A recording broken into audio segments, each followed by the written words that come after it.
и муниципальных образований. Камил Гареев, Андрей Корсинский, ТНВ, Казань. Сегодня у православных христиан Великий понедельник, начало Страстной Седмицы. Это время усердной молитвы и особо строгого воздержания. А накануне, в последнее воскресенье перед Пасхой, верующие отметили вербное воскресенье. По всей стране в этот день освещали веточки вербы как символ возрождения. Не стал исключением и Мамадышский район Татарстана. Там у местных кряшен свои традиции. С ними познакомился Булат Низамиев.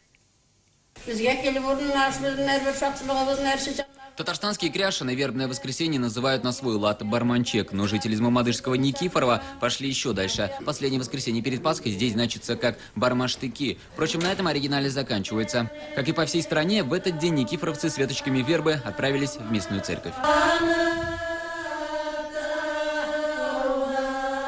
В храме веры в основном женщины и дети. Подрастающему поколению с молодых ногтей прививают любовь к религии и к ее познанию. История про то, как Христос воскресил праведника Лазаря и вошел в Иерусалим. Одна из любимых у местных детишек. Правда, в Евангелии дорогу перед ним устилали пальмовыми ветвями. Но в силу климатических особенностей в России в этот день популярностью пользуются веточки вербы. Вход Господь в Иерусалим. Люди встречают его с радостно, что действительно Господь Иисус Христос идет. Верба как символ возрождения. Местные вспоминают, в середине прошлого века еще были живы связанные с ней ритуалы.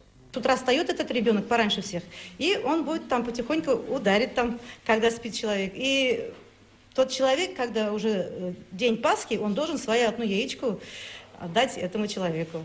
Ну, в общем, тогда вот как уж бабушка говорит, Мария бабушка говорит, на самом деле кур было очень мало, и еды как бы не хватало. На этом миссия освященных веточек не заканчивается. Прихожане несут их домой. Как правило, верба служит защитой и гарантией того, что скотина с пастбища точно вернется обратно.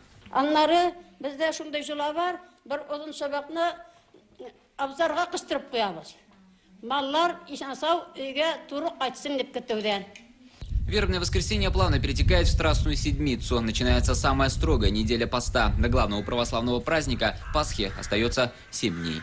Булат Низамиев, Амир Залюшев, ТНВ, Мамадышский район.